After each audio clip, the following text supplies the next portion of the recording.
Bueno, buenos días. Como bien lo dijo el doctor Toro, dándole continuidad al curso de displasia y partiendo, por lo tanto, ya en este escenario de un diagnóstico establecido, idealmente temprano, sobre la base de un tamizaje clínico universal e imagenológico selectivo, como vimos durante la sesión anterior. Vamos entonces a hablar del tratamiento de los 0 a los 2 años. Los objetivos van a ser reconocer la importancia de la intervención temprana en el manejo de la displasia y luxación de la cadera en desarrollo y describir el tratamiento del paciente en este rango de edad y la importancia a lo largo o a través del espectro de presentación clínica e imagenológica de la condición como tal. Entonces, para comenzar, vamos a dividir, digamos, de forma general el tratamiento en dos grandes grupos. Los pacientes que van a tener una displasia, una cadera que está reducida, pero que tiene características displásicas. Y el tratamiento en los pacientes que tienen una inestabilidad y una luxación efectiva de la cadera. En este orden de ideas, entonces, los recién nacidos con displasia e inestabilidad leves observadas en las primeras semanas de vida, al poco tiempo después del nacimiento, pueden tener en su gran mayoría un curso benigno. Y se habla de que hay una tendencia a la resolución espontánea en el 88% de los casos aproximadamente. Por otro lado, en los pacientes con luxación franca,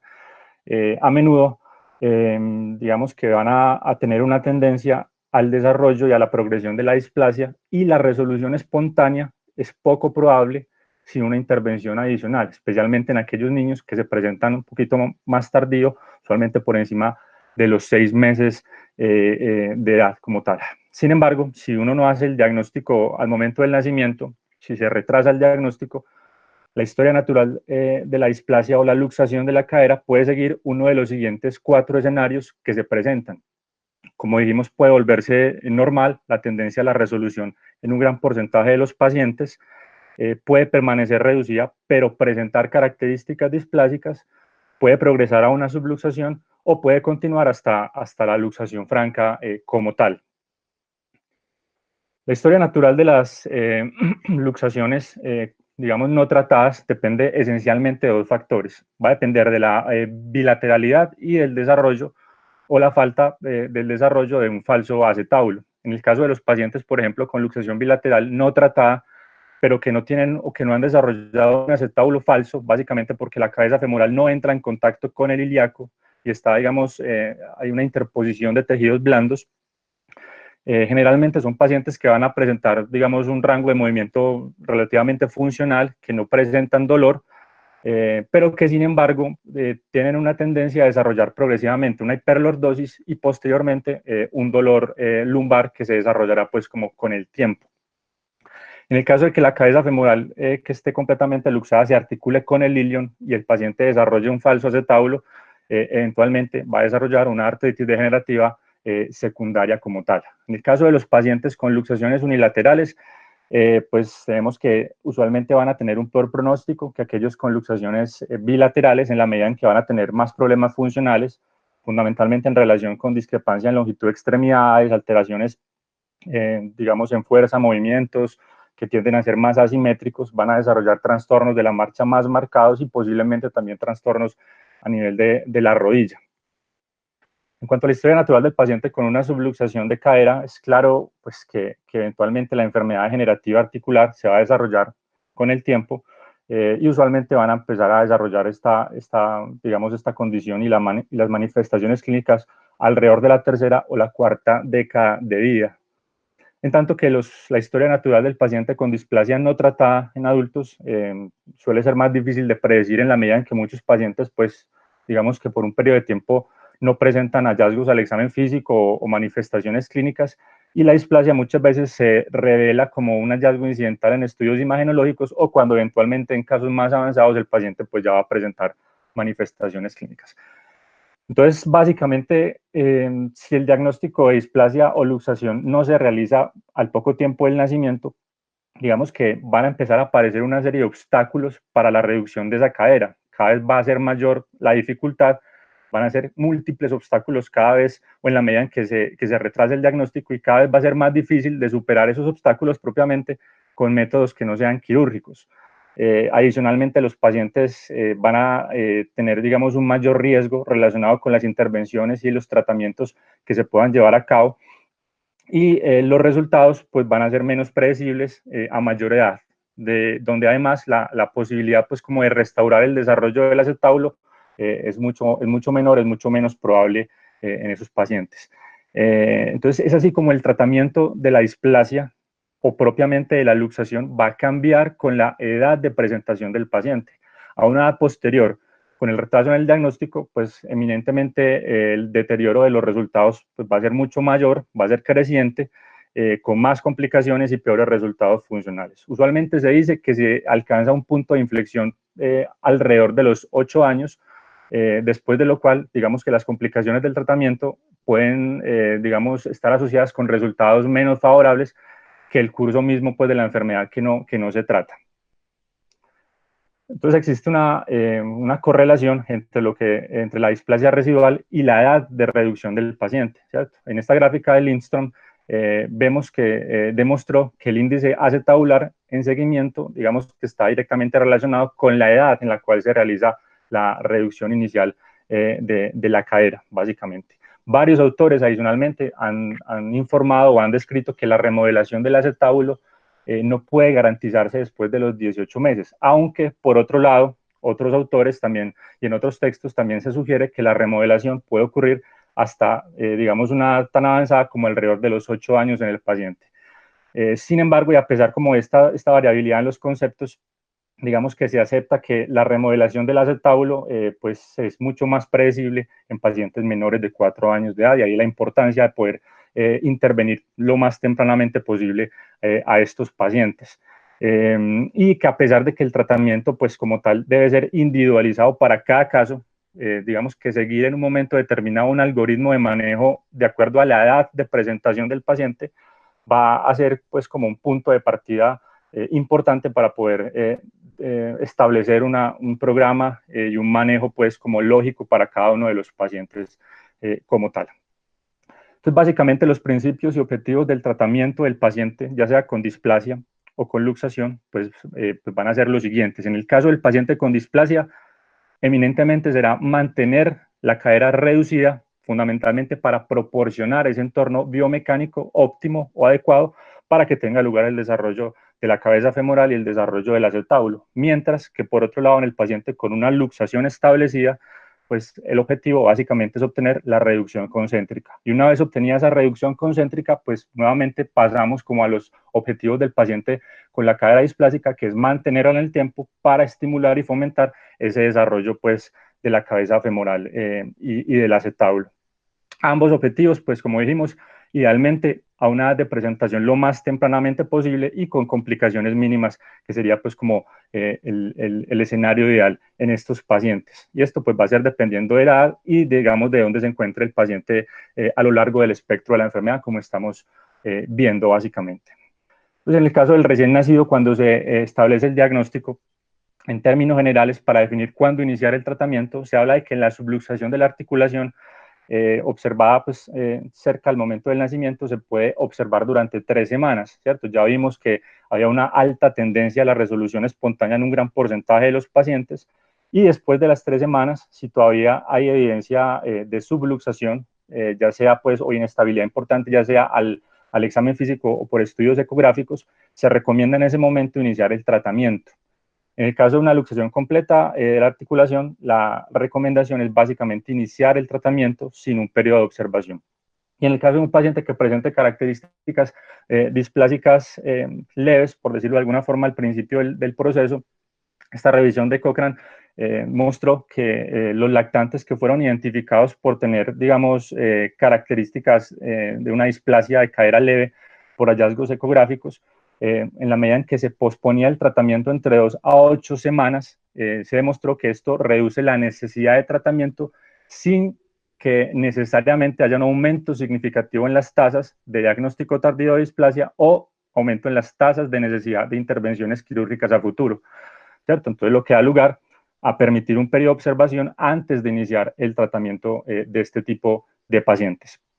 En la década de los años 50, Arnold Pavlik escribió 5 artículos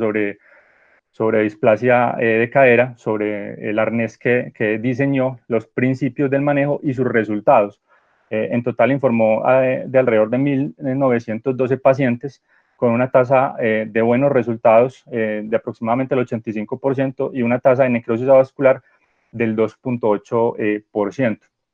A este respecto, entonces, este dispositivo como tal, el arnés de Pavlik, fue evolucionando y se fue convirtiendo en el método de elección primario para el tratamiento de pacientes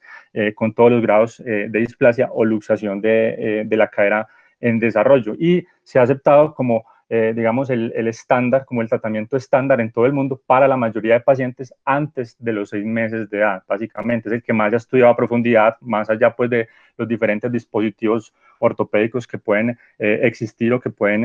estar disponibles. Es seguro, es altamente efectivo y, como dijimos, ha demostrado tener tasas de éxito cercanas o inclusive superiores al 90%, en el 90% pues, de los casos. Entonces, básicamente, la indicación para el uso del arnés de Pavlik es esencialmente para el uso de una cadera que es reducible en un niño que aún no está tratando de pararse, que no trata de caminar. Vamos a ver en el video, pues, básicamente, cómo se utiliza. El arnés de Pavlik consta básicamente de una correa para el pecho, usualmente al nivel, pues, como de los pezones del paciente, correas para los hombros, correas, también tiene unas correas para un estribo, que vamos a ver cómo se colocan en los pies, un estribo anterior y un estribo posterior, que lo que hacen fundamentalmente es mantener las caderas en flexión y en abducción, mientras se restringe pues eminentemente la extensión y la aducción. La función de las correas anteriores básicamente es lograr esa flexión de las caderas y restringir la extensión, mientras que la función de las correas del estribo posterior lo que hacen es evitar la aducción y es mantener la cadera como tal en abducción. Después de la aplicación del arnés, ¿cómo se describe?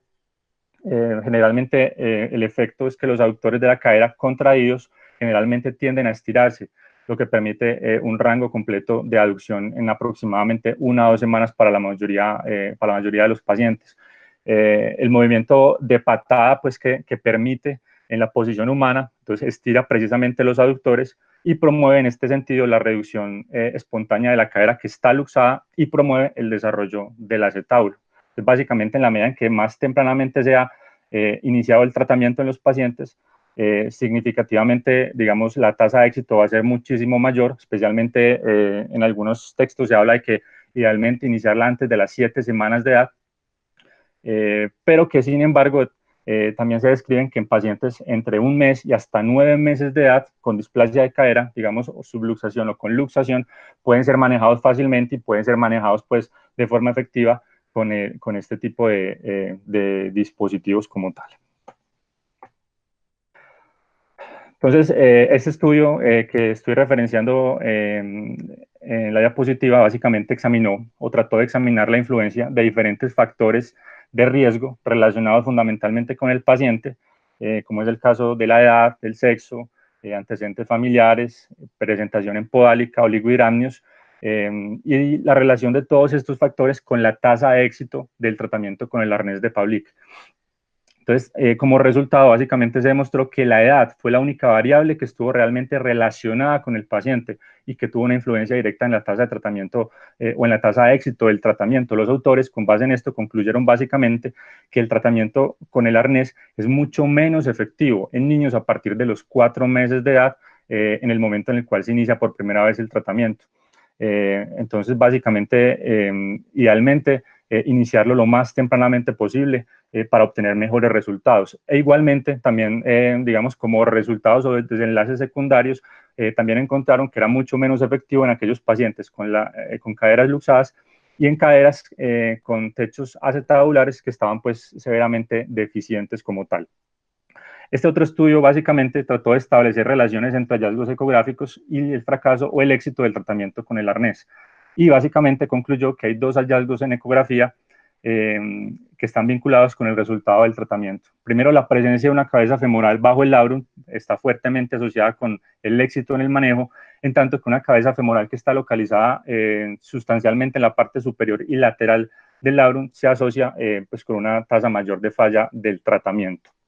En términos generales, el arnés de Pavlik está contraindicado básicamente en pacientes con desequilibrios musculares importantes,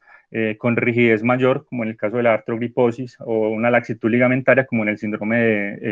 de Ehlers-Danlos. Después de los 6 meses de edad, como dijimos, en pacientes cada vez más grandes, pacientes cada vez más activos, que se mueven mucho más, digamos que es mucho más difícil lograr un tratamiento efectivo con este tipo de medidas. Además o adicionalmente en esos pacientes, pues el grado de cambios ya patológicos físicos, el desarrollo de contracturas en los niños más grandes, pues eminentemente van a limitar mucho más la posibilidad de reducción de la cadera solamente con el uso del arnés. Entonces, se establece que generalmente en pacientes en lactantes mayores de edad más avanzada, sobre todo después de los 10 meses, no debería recomendarse el inicio del tratamiento con el arnés y las tasas de fracaso en el tratamiento son superiores al 50%. Entonces ya partiendo de aquí vamos a empezar a hablar específicamente de cada uno de los escenarios, comenzando por el paciente con luxación en el desarrollo de la cadera básicamente y las indicaciones y las estrategias de manejo que se van a llevar a cabo de forma secuencial dependiendo de los resultados obtenidos y dependiendo pues obviamente de la respuesta que se tiene con cada uno de los manejos implementados. Entonces básicamente una vez el paciente se establece con diagnóstico de una luxación, la recomendación, como ya vimos, es iniciar el tratamiento de forma inmediata sin un periodo de observación. Se recomienda que el paciente use el arnés a tiempo completo durante varias semanas hasta que la cadera que está luxada y luxable se hayan estabilizado completamente.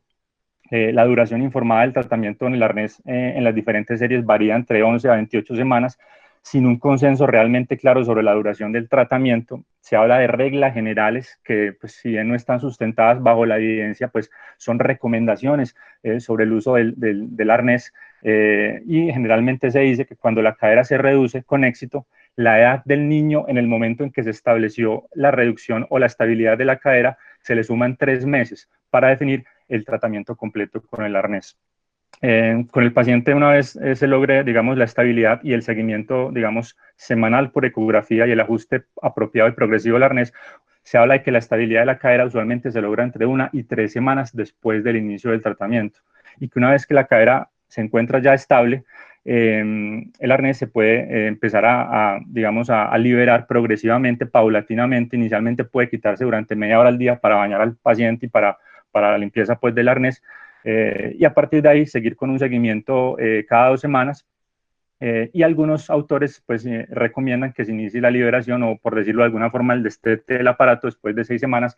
de que se obtenga como tal la reducción de la cadera, ¿cierto? En general, a medida que continúa el desarrollo pues del acetábulo, pues el arnés, como dijimos, se va a limitar gradualmente. Luego se obtiene, digamos, ya en el proceso final, una radiografía de las caderas y la pelvis al final del proceso, y si la cadera radiográficamente se encuentra normal, se interrumpe el tratamiento. Si existe algún grado de displasia, digamos que sea residual, la recomendación o sugerencia es continuar durante 12 horas al día hasta que la displasia se resuelva en la evaluación radiográfica. Y en la medida que el paciente, digamos que ya de edad más avanzada, comienza, por decirlo de alguna forma, a jalar, pues como para caminar, para ponerse de pie, el arnés entonces ya debe reemplazarse por un aparato ortopédico en abducción y se usa igualmente hasta que la cadera esté radiográficamente normal.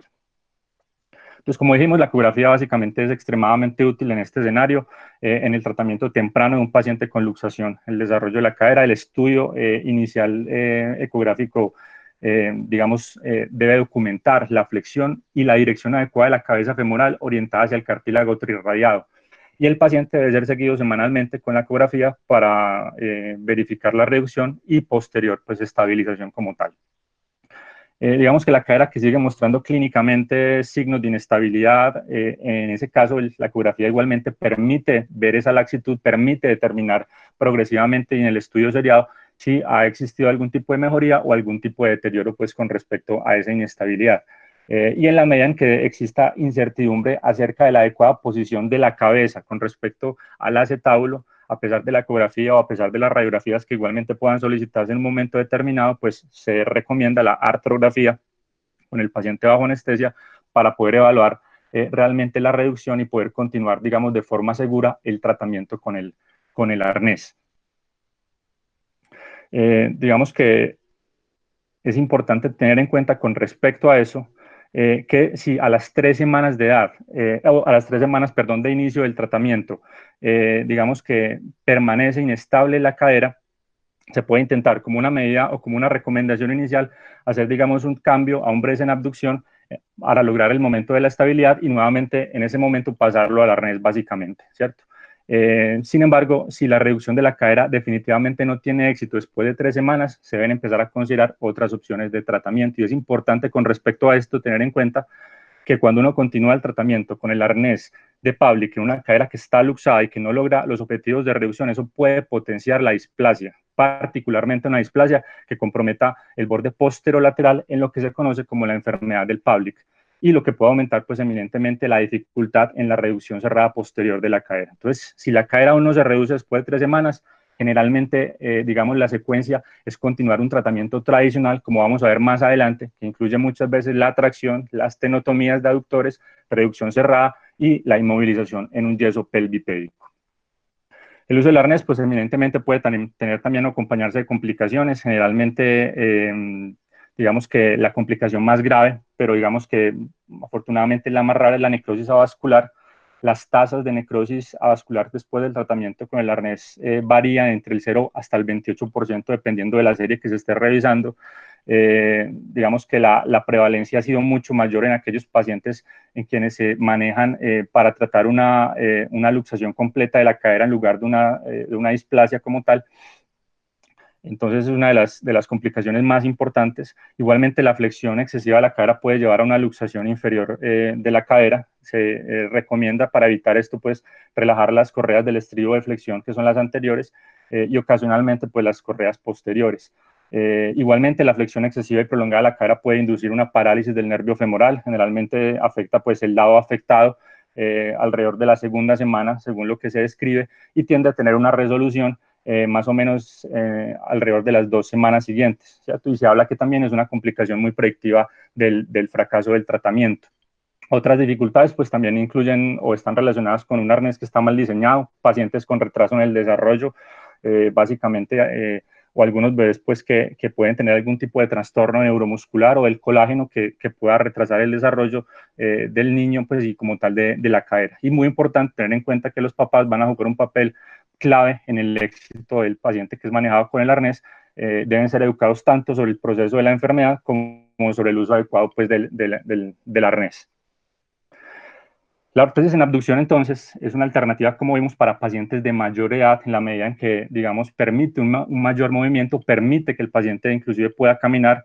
especialmente para aquellos bebés de más de 9 meses de edad que van a requerir, pues, un posicionamiento continuo, digamos, debido a la displasia o la subluxación. El dispositivo lo que hace es mantener la abducción mientras permite que el paciente camine, digamos que se acepta entonces para niños que son más grandes,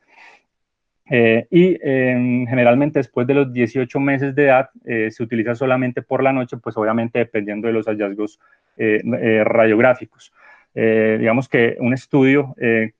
comparativo entre la respuesta al arnés de Pavlik versus la ortesis en abducción básicamente informó resultados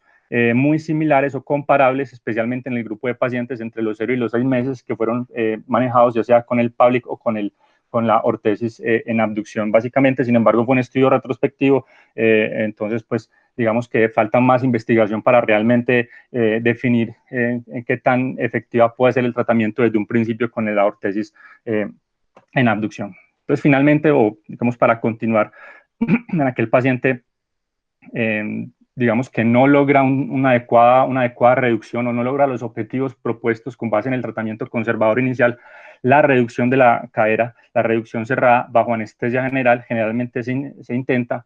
o se lleva a cabo en pacientes en el rango de edad entre los 0 y los 24 meses que van a tener la cadera luxada y en pacientes que no lograron pues una reducción estable con el arnés de Pavlik. La reducción fallida después de la reducción cerrada se han formado tasas que varían entre 0 al 25%, mientras que las tasas de reluxación oscilan entre el 2,8 y el 13%. Digamos que a este respecto, la tracción cutánea se ha descrito como un método que puede ser en un momento definitivo para reducir la cadera, pero también puede ser un complemento preoperatorio para tanto la reducción cerrada como la reducción abierta. Usualmente el uso, sin embargo, pues es controvertido. Digamos que en los últimos años ha habido una disminución en la utilización de la técnica, y básicamente la secuencia lo que hace es tratar de reducir las contracturas musculares y permitir una reducción mucho más suave de la cadera. Digamos que después de 2 a 3 semanas de tracción cutánea se realiza una tenotomía aductora en el niño bajo anestesia, se intenta la reducción cerrada en este caso, se realiza la artrografía y finalmente se inmoviliza con el yeso pelvipédico, básicamente. Entonces, la reducción cerrada debe realizarse bajo anestesia general en quirófano después de la tracción, después de una maniobra de tracción longitudinal, flexión de la cadera, abducción de la cadera afectada, mientras se va empujando o se va levantando el trocánter mayor hacia la parte anterior. Digamos que usualmente o lo que se describe es que con la técnica y digamos con el paciente relajado bajo anestesia general, se puede lograr una reducción estable, suave y, digamos, la relativa facilidad pues para hacerlo. La zona de seguridad básicamente representa el rango entre la abducción pasiva máxima de la cadera y el ángulo de abducción donde la cabeza ya se vuelve inestable. Realmente a este respecto, la tenotomía del aductor antes de llevar a cabo la reducción, ya sea realizada abierta o percutánea, puede ampliar esta zona de seguridad al disminuir la contractura de abducción y aumentar la abducción. Y a partir de ahí, después de lograda la reducción cerrada, se indica la inmovilización con un yeso pelvipédico. La inmovilización no debe realizarse en una posición que sea pues, de abducción extrema con la cadera, ya que esto se asocia con una mayor tasa o mayor riesgo de necrosis avascular, y se aplica de forma adecuada, moldeando, digamos, adecuadamente el trocánter mayor para evitar zonas de presión, manteniendo más o menos entre 90 y 100 grados de flexión de la cadera y una abducción controlada entre 40 y 50 grados. En ese estudio que referencio acá en la diapositiva, de 68 caderas luxadas tratadas mediante reducción cerrada, el desarrollo de osteonecrosis se asoció estadísticamente de forma significativa con ángulos de abducción de cadera con la inmovilización del yeso que fueron mayores de 55 grados. Entonces es importante tener en cuenta la posición en la cual va a quedar el paciente, los ángulos tanto para la flexión de cadera y la abducción para tener un buen resultado y tratar de disminuir las posibilidades y el riesgo de complicaciones de los pacientes. La artrografía, después de la reducción, es útil para evaluar fundamentalmente la calidad de esta reducción concéntrica de la cabeza femoral y el grado de cobertura en la posición óptima de inmovilización. Si la cabeza femoral no está completamente reducida en el acetábulo, generalmente la artrografía va a mostrarnos lo que es una colección del tinte en el espacio medial entre la cabeza del fémur y el borde medial del acetábulo. Entonces se dice que si el espacio o si la colección medial del tinte está entre 5 y 7 milímetros, indica que la reducción es concéntrica, mientras que en aquellos casos en los cuales el espacio de tinte es mayor de 7 milímetros, es una indicación potencial en ese momento para decidir si se va a llevar a cabo en el paciente una reducción abierta, básicamente. Finalmente, la reducción se tiende a confirmar mediante el uso de la tomografía, donde una línea trazada, como vemos en la imagen de la derecha, paralela a cualquiera de las ramas púbicas en la tomografía, debería intersecar la metáfisis del fémur proximal, básicamente. Entonces, el yeso, después de la reducción, se utiliza aproximadamente durante 3 meses sin cambiarlo, y luego el paciente es pasado a una artesis en abducción para usar a tiempo completo durante aproximadamente 4 semanas, durante un mes. Seguido a partir de ahí de 4 semanas de uso, digamos ya parcial, cada vez liberándose pues de la ortesis, y finalmente terminar solamente utilizándola por la noche, básicamente. Con respecto a la reducción cerrada y el núcleo o el momento de la reducción cerrada y su relación con la presencia o la ausencia del núcleo de osificación, se ha planteado que la osificación, o que antes de la osificación, mejor dicho, la vasculatura de la epífisis femoral es mucho más vulnerable a la compresión y a la isquemia, ¿cierto? Y como tal, la reducción, por lo tanto, como una maniobra, debería retrasarse hasta que este núcleo de osificación sea visible en la medida en que va a proporcionarnos pues, una mayor resistencia mecánica e indica el establecimiento de una mejor circulación pues, colateral a nivel de la cabeza femoral. Sin embargo, A pesar de que varios estudios han respaldado estas asociaciones y se han propuesto algoritmos de manejo para retrasar ya sea la reducción cerrada o también la reducción abierta hasta que el núcleo esté presente, digamos que otras series no han mostrado diferencias realmente en los resultados. Hay una gran variabilidad con respecto a los conceptos y no hay una recomendación concluyente pues para definir si hay que esperar a que haya presencia como tal de nucleosificación con respecto a eso. Entonces, una vez se reduce la cadera de forma cerrada, entonces el control, la evaluación se hace de forma imagenológica, una evaluación seriada. Es importante saber que el desarrollo del acetábulo ocurre más rápidamente en los primeros 6 meses después de la reducción y que después tiende a lentecerse. Y se ha sugerido que si el ángulo del acetábulo no ha disminuido al menos 4 grados durante los primeros 6 meses después de la reducción, se debe considerar abandonar el tratamiento cerrado y pensar en otras medidas, otras estrategias para tratar de lograr la reducción del paciente con la cadera que está luxada, básicamente. Sin embargo, se dice que la dependencia estricta pues, del índice acetabular para la evaluación del desarrollo del acetábulo pues, es problemática en la medida en que hay una gran variabilidad en cuanto a la medición, pero sin embargo se habla básicamente de que el índice muestra una menor variabilidad intraobservador en esta situación en particular, después de que se hace la reducción de una cadera luxada y se trata de hacer un seguimiento desde el punto de vista imagenológico. La mayoría de pacientes que tuvieron reducciones de caderas exitosas tardíamente después de los 18 meses o requirieron procedimientos adicionales, y con base en algunos estudios también se concluyó que los niños menores de 22 meses tienen una mayor probabilidad de tener reducciones exitosas, y entre más tempranamente se haga el procedimiento, pues menor va a ser la necesidad de procedimientos subsecuentes o intervenciones secundarias en estos pacientes. Con respecto entonces al manejo quirúrgico, digamos, siguiendo la secuencia, en la medida en que no se logran los objetivos con cada uno de los pasos anteriormente mencionados, hay que tener en cuenta que la mayoría de las veces se considera la intervención quirúrgica en pacientes mayores de 18 meses, ¿cierto? La reducción básicamente abierta está indicada en cualquier cadera que no logre la reducción concéntrica o estable por medios que sean cerrados. Y se requiere generalmente, o en la mayoría de los casos, digamos que el rango de los pacientes de edad en los que más se utiliza es entre los 6 y los 18 meses, cuando, como dijimos, los tratamientos, o sea, con el arnés de Pavlik o la reducción cerrada, han fallado y no han logrado los objetivos propuestos, básicamente. La reducción abierta se puede realizar a través de diferentes abordajes. El abordaje medial descrito por Ludlow utiliza el intervalo entre el pectiño, el aductor longus y brevis, y hay varias modificaciones descritas. Sin embargo, es un abordaje que sigue siendo controvertido. Los defensores recomiendan o indican que es pues, mucho más cosmética la cicatriz en el aspecto medial del muslo, el muslo proximal, una capacidad para evitar daño pues, de los abductores, una menor rigidez asociada, digamos, el acceso más directo a los obstáculos de reducción en un momento determinado, y la capacidad pues, para realizar la cirugía de forma bilateral cuando sea necesario. Sin embargo, también es criticada porque existe un riesgo potencial de necrosis vascular en la medida en que puede potencialmente causarse un daño de los vasos circunflejos, en la medida adicionalmente que el acetábulo no se visualiza tan fácilmente y no se puede realizar propiamente una capsulorrafia o procedimientos secundarios simultáneos, especialmente osteotomías cuando puedan ser indicadas en un momento determinado. Por su lado, el abordaje anterior o el abordaje o un Smith-Peterson es más fácil de combinar con diferentes procedimientos secundarios, especialmente en combinación con osteotomías, en este escenario con osteotomía femoral cuando sea indicada. Esta técnica evita la necesidad de una tracción preliminar prolongada y ha demostrado ser pues, efectiva en niños más pequeños, al igual pues, que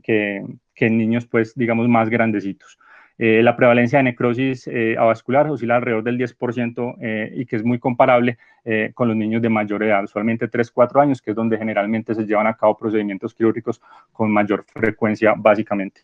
Con respecto a la osteotomía femoral como parte del procedimiento primario a la hora de pensar en la reducción abierta de una cadera que definitivamente no logró la reducción por otros medios conservadores, pues básicamente está basado en que el acortamiento femoral esencialmente va a reducir la tensión, va a reducir o a disminuir la presión, digamos, a nivel de la articulación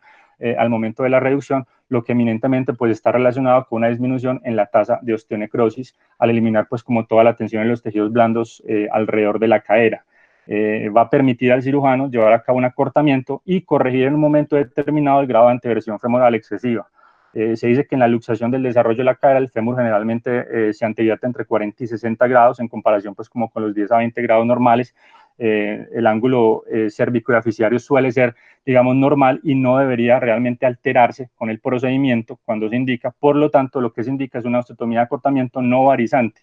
donde pues solamente se va a requerir la rotación, la derrotación y el acortamiento femoral. El acortamiento, pues en general debe utilizarse siempre que se necesite una fuerza excesiva para reducir la cadera, y la cantidad pues, del acortamiento va a estar determinada fundamentalmente por el grado de solapamiento entre los segmentos femorales una vez la cadera está reducida. Básicamente podría decirse que la indicación fundamental de llevar a cabo una osteotomía femoral en el procedimiento primario de la reducción abierta es un paciente mayor, usualmente de 12 meses, aunque digamos también la recomendación más fuerte es por encima de 18 meses o 1.5 años, donde no se logró definitivamente una reducción cerrada. En ese estudio que estoy referenciando en la diapositiva, la reducción abierta sin osteotomía femoral como parte del procedimiento primario fue un predictor importante de la necesidad de un procedimiento secundario en los pacientes, y los autores concluyeron con base en eso que debería tenerse un umbral bajo, significativamente bajo, para realizar la osteotomía femoral durante la reducción abierta primaria de la cadera. Entonces, hasta este momento, entonces tenemos básicamente que el tratamiento del paciente con una luxación como tal, digamos, dependiendo de la edad de presentación, entonces va a estar determinado por un manejo conservador, utilizando el arnés de Pavlik como el estándar para el manejo, una reducción cerrada en los pacientes en quienes no se logran los objetivos, usualmente entre 6 a 24 meses, y posteriormente una reducción abierta con o sin osteotomía del fémur, dependiendo también, digamos, del escenario en el cual se presenta el paciente, generalmente en pacientes por encima de los 18 meses de edad, ¿cierto? A partir de lograr los objetivos de reducción de una cadera que está luxada, entonces vamos a encontrarnos en el segundo escenario, que ya será básicamente el manejo de la displasia. Tienen que tener en cuenta que una vez reducida la cadera luxada, pues van a persistir esas deficiencias en el desarrollo del acetábulo, máxime si el paciente inició el tratamiento de forma tardía. Entonces, por lo tanto, el manejo a partir de aquí va a continuar con el tratamiento esencialmente de la displasia, que puede ser en primer lugar conservador o en segunda instancia quirúrgico, cuando realmente pues en este grupo de edad o en este rango de edad no existe una indicación claramente establecida para realizar ese tipo de procedimientos como son las osteotomías pélvicas, básicamente. Entonces, cuando vamos a definir el manejo de la displasia, nos encontramos con dos escenarios básicamente. El paciente entonces que tenía una luxación de cadera, que logramos la reducción y que va a continuar el manejo de su displasia, ya sea a través de métodos conservadores o métodos quirúrgicos, no usualmente utilizados en este rango de edad. Y el otro escenario es partiendo del paciente recién nacido, en quien encontramos, digamos, tempranamente la displasia y en quienes vamos a iniciar un tratamiento fundamentalmente conservador. Entonces, una vez reducida la luxación, como dijimos, el tratamiento posterior básicamente va a implicar en este contexto, básicamente la reducción, después de la reducción abierta y la capsulorrafia, la inmovilización con un yeso pelvipédico. Usualmente la recomendación es esencialmente, digamos, dejarlo entre aproximadamente 6 a 8 semanas, básicamente, y a partir de ahí continuar con la terapia física. En la medida en que los pacientes, digamos, puedan después, digamos, liberarse del yeso, pues pueden continuar el manejo con una ortesis en abducción, dependiendo, pues, obviamente, de la respuesta y del seguimiento imagenológico de los pacientes. Y por otro lado, tenemos el paciente con el tratamiento, digamos, de la displasia que se diagnostica tempranamente, el paciente que no tuvo una luxación, que no requirió, digamos, diferentes métodos de reducción, como en el caso anterior. Generalmente el tratamiento entonces va a depender también de la edad de presentación. El manejo conservador está dado con la ortesis o con el arnés de Pavlik, que debe ser utilizado de forma continua. Generalmente se usa durante 23 horas diarias hasta que los resultados del examen físico radiográfico sean normales en los pacientes. Digamos que usualmente se retira pues durante una hora para permitir el baño del paciente, y para lograr este objetivo los niños de 3 meses de edad o menos deberían utilizar el arnés por un mínimo de 3 meses, mientras que los pacientes que inician el tratamiento por encima de los 4 meses de edad deben utilizarlo por el doble de su edad como sugerencia, sin que haya realmente una evidencia firme para dar esta recomendación. Y en la medida en que el paciente va desarrollando el acetábulo, se puede ir limitando progresivamente el tratamiento de una forma muy similar a como vimos el manejo del paciente con la luxación propiamente de la cadera, básicamente. Una vez el niño se acerca nuevamente a la edad de caminar, va a ser necesaria una forma alternativa de refuerzo. Nuevamente utilizamos brace en abducción, ortesis en abducción, Y usualmente el uso al tiempo parcial de la ortesis en abducción entre los 6 y los 12 meses resulta ser generalmente una intervención efectiva para tratar las displasias residuales como tal. Si bien existen múltiples dispositivos ortesis disponibles para el manejo de la displasia, digamos que la gran mayoría no van a ofrecer la misma flexibilidad y no van a mantener pues tan efectivamente las caderas en la posición fisiológica como lo es el arnés de Pavlik. Pues tenemos dentro de los más utilizados la ortesis de Tübingen, la férula de Freica o el cojín de Freica, la férula de von Rosen y la férula de Craig. Aunque existen pocos estudios comparativos, digamos que los aparatos o las ortesis en general son superiores a cualquier o a ningún tratamiento pues, como tal.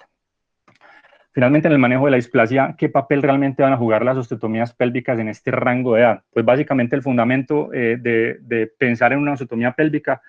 es en aquellos pacientes que persisten con displasias y cuando hay una insuficiencia muy marcada o significativa de cobertura acetabular. Sin embargo, la necesidad del procedimiento en el momento de reducción abierta en un niño menor de 2 años con displasia es controvertido y digamos que no hay claramente una indicación para llevarla a cabo. Generalmente el enfoque pues de retrasar el procedimiento acetabular o uno de los enfoques es retrasarlo hasta que se evalúe la respuesta adecuada a la remodelación del acetábulo después de la reducción abierta. Sin embargo, en los últimos años, pues también ha habido una tendencia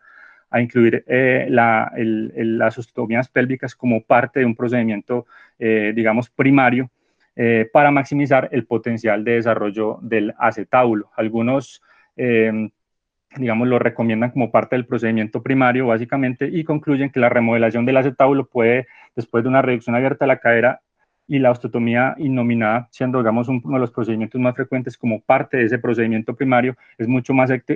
efectiva que, digamos, que simplemente mantener la estabilidad de la cadera a través de una reducción sin la osteotomía pélvica o solamente con la osteotomía femoral de rotacional. Entonces, como conclusiones, para terminar ya la charla, en la medida en que más tempranamente se reconozca y se inicie el tratamiento del paciente con displasia en el desarrollo de la cadera, mayor será la efectividad del tratamiento y mejores van a ser los resultados, que van a ser mucho más predecibles en función pues, del desarrollo como tal, tanto de la cabeza femoral como del acetábulo. Hay que tener en cuenta que a lo largo del amplio espectro de presentación clínica, el tratamiento implica tanto la intervención de la luxación como el manejo de la subsecuente displasia, como lo vimos, y que seguir finalmente un algoritmo de manejo basado en el rango de presentación y el rango de edad del paciente, digamos que es un punto de partida útil para poder diseñar un programa de tratamiento que sea lógico. Muchas gracias.